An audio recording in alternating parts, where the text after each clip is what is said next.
Hey, it's Mack with PriceActionTradingSystem.com, and it's Monday. It's September 19th. This will be our chart lesson for the day, and it really was a range type day today.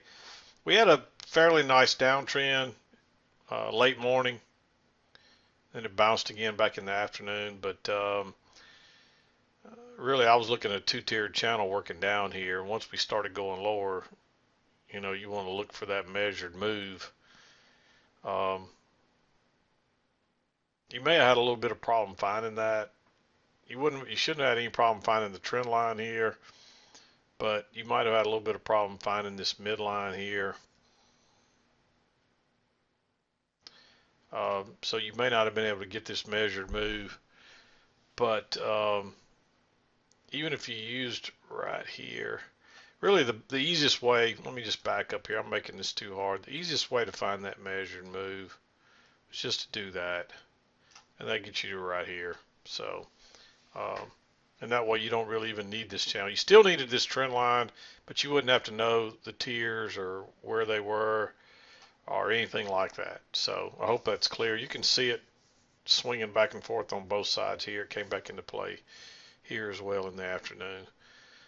But yeah, the easiest way to get that, to know where that target's going, is to measure that move, and that gets you within a tick or two right there. And so pretty simple to do, really. But if it confirms and is verified with your two tiers as well, then that just makes it even better. So hope that's clear. But let's go back out. We'll talk about the trades. This brown channel, I was looking at that as a possibility early this morning. It never really confirmed. It looked like it was going to confirm here, and it didn't. And you really had to let this play out first, which you didn't get a close outside here, and you really never got a reversal type setup here until you just have to kind of stay out of this. We're just going sideways, very tight. There's no way to trade that until you get something with the trend. And notice what happens. Notice I've been sending a couple of emails back and forth with the gentleman, and he's calling these M type patterns. But what these are, this is just congestion or a range. And generally, prices will succeed in trading in the direction they traded into the range. So look what happened when we went into this range here. We traded up. It ended up succeeding on the way out. It really didn't succeed either way, but it pushed on through because we're trying to make a new high on this this spiking channel here. And once we did, then it starts going down. And look, it trades down. And which way does it succeed on the breakout? To the downside. And that's pretty standard. Now, notice what happened in both cases. You get a failed breakout the opposite direction, and that just traps traders on the wrong side and allows it to go higher. Same thing here. We're coming down. We go into this range. It fails out the top, traps traders, and then look at it go down. And this is just a little repeat. This right here is a miniature repeat of this right here. And notice you really could have entered again here. I don't have it marked, but you could have right there. And it's just a perfect little repeat of this little range, and the two tries to go higher. This little range, the two tries to go higher, and down it goes. And so yeah, what'll happen is most cases it will fail out the opposite side and trap people, and then push forward. It failed out here. It didn't trap a lot of people because it didn't really take off. But look what happened when it did again. It really took off right here. Same thing coming down. It actually failed out the bottom and trapped a few traders, went higher,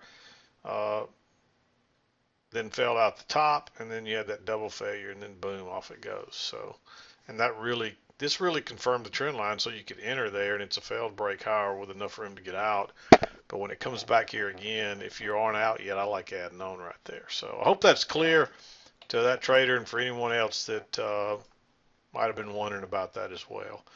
But yeah, when I came in, we had this spiking channel working up. We had a break here. We tried to go higher twice and failed, but we're kind of really by that time we're going almost sideways and have been since early overnight. So this is multiple hours of going sideways. So this is, for all intents and purposes, this is really a trading range. But notice that new high, you pull back first entry, pull back second entry.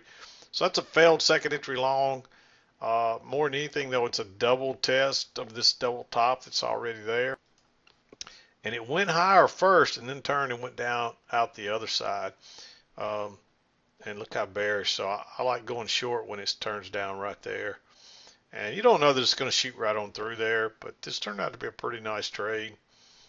Then of course we're trying to go lower here, and we're finding resist or support down here. And notice that new low. And you pull back first entry, pull back second entry, it fails. This is a failed break out of the trading range. A lot of times this will trap traders and be the low of the day, or a low, or at least a major low for some period of time. And a lot of times it will be the low of the day or the high of the day. And in this case, this turns out to be the high of the day, but this is a major short-term low right here. And notice it did come back again, but it never would have stopped you out. You actually would have scalped out of this, and it would have came back and got your runners. But then it bounces there, and it pushes through and pulls back and gives you a second entry long right here, right off the low, the previous support. It's acting as support, and that's a fairly bullish bar. Your stop would still have to go down here, so you might let that break higher and use a limit order here, but you could use a stop. You just have to have enough room to get in down here using a stop as well, because even though this is, I'm considering this your signal bar, this is your stop has to go below the swing low, because what will happen is you put it here, you may get pulled back just enough to stop out without, this is your critical spot. If it goes lower than that, we want to be out. And then of course it pushes up, and you actually get a failed second entry short right here. Notice the new low right here. That's a double bottom, so a new low. Pull back first entry, pull back second entry. And it is basically two measured legs up. I did make it green because it's right into that resistance, but you got this trend line working up. Everything's still closing inside of it, so we're probably going to push to a new high. So if you want to be a little aggressive, I like that one, but it's definitely aggressive because we're going long right into those highs. And if you'd have done that here, and that was a second entry, you would have got burned. But this is your reversal type pattern. We came from those lows. There's a few different things here. It's real tempting to go short here, I'll be honest with you. But we don't have a break of this trend line right here yet. So there's a chance it breaks lower like it does, pushes back up. Even though it failed, it won't always fail there. So you really just kind of have to ride that one out. If you want to be super aggressive, you might take that one because it's a fairly bearish bar, and there are two legs up there, two measured legs basically. There's your first leg up, and then there's your second. You can see that's basically a perfect measure, two legs up. So you might consider that one. I'm not going to mark it, but just in case anybody asks. You know, you're a good ways away from the EMA. You've been away for a few swings. You got two legs up. There's some reasons to like that one, but you know, more times than not, you're gonna get burned on that one. And then we're working down. It's questionable whether we don't have a convincing close. That's a close outside. It's not convincing really, but that's a first entry, so it pushes down here, and then it makes a second entry long, and it fails. I like that one. Everything is below the EMA now. It's a reversal type pattern. I like going short there, especially when it pulled back underneath that possible trend line and the EMA right there, and they both held along with that other trend line. So that's like three different confluence areas there. So I like that one, and just looking for this channel to continue. That's a quick, easy move. They probably trapped some longs right there. And then we're just kind of going sideways here. And this is where you don't really want to do much of anything here. You just kind of, that's the reason this is in the purple. Just sit tight. Like I said, you do get a failed break lower here, but you got to go long right back into those highs. Probably would have worked there, but it's not worth taking. But then look what happens.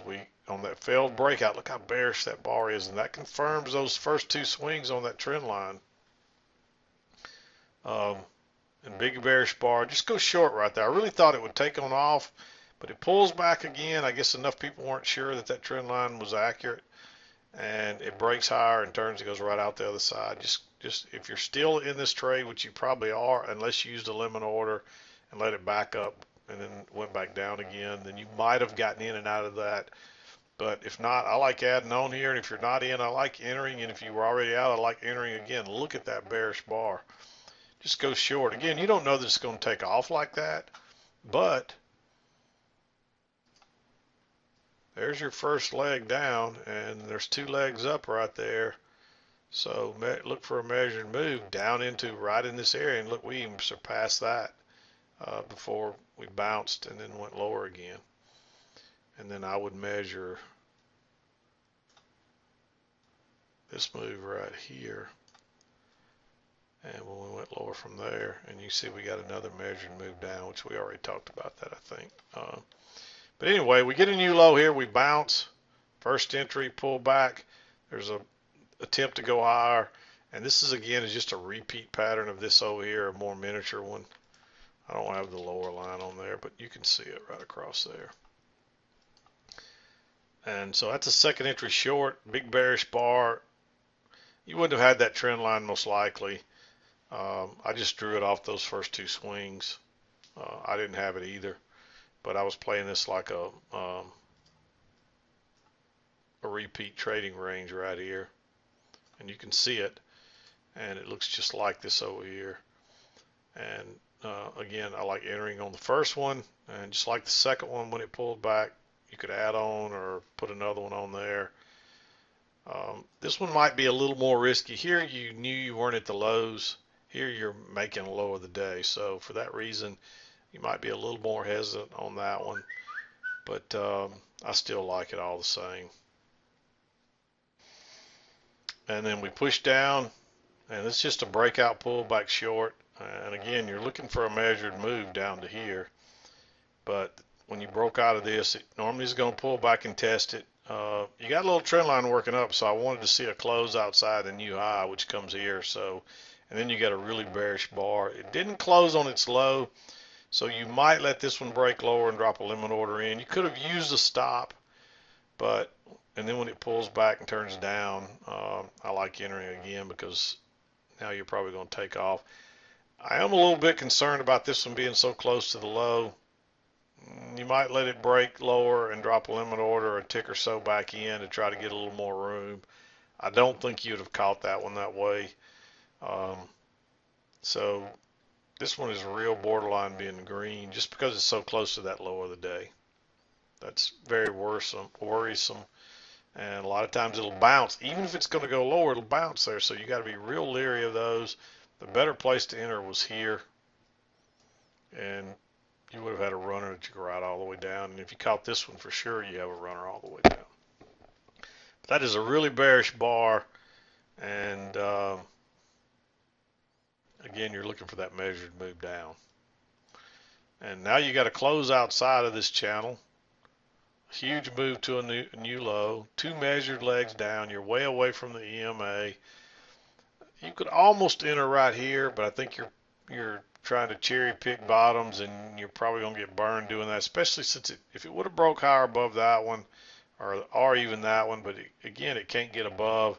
So it's probably going to break out and pull back and then go higher. And guess what? It breaks out of that little trading range, pulls back, and then it goes lower and then turns and goes right out the upper side. You still got a long way back to the EMA. That's where I like entering. But again, it's a little risky. So I did make it green. It's borderline being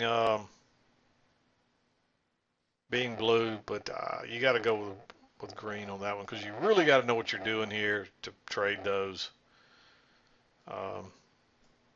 But that's a nice setup right there. And then, of course, you get a failed second entry short here, and you're looking for prices to come back to at least here, and you still got a lot of room. And this is a second entry long here. Notice the move down first, then you pull back is your first entry, and then your second leg down. And when it turns up, that's your second entry. If you went to a smaller chart, you'd see two legs back there to the trend line. It's not on this particular chart, but that's what I'm saying. You can see everything in a single chart if you learn how to do it. and you train your eye to see it. So for that reason, I marked this one green, but it's a little risky. You need to really be advanced, and you have to know why prices are going up here and about how much more room they've got to go, and you need a little bit of room here. So, but it would have been a nice trade. You probably wouldn't have scalped out immediately. You probably would have ridden it, would have had to ride this little pullback out, but it never really threatens your stop, which would go below that signal bar right there. So, but again, that's green, and it's borderline me just skipping it all together, especially that late in the day. But there's some reasons to argue for it. So, yeah, in the end, it was just a. It turns out we actually closed up for the day versus where we closed Friday. It's hard to believe. Is with this nice sell-off here in late morning, but we took half of it back, and we'd rallied before the sell-off started. So a really nice day overall. Not a lot of trades today, but there are ones that were here were relatively easy to see and relatively worked relatively well. There were several runners today as well. So this was really where you made your money in the late morning here. A couple of trades in the early morning, but late morning was where for that we're just really chopping sideways a lot. So, but yeah, nice day. Hope you had a good trading day. We'll be back again to do it tomorrow. That's it for today. I'm Mack with PriceActionTradingSystem.com, and we'll see you next time.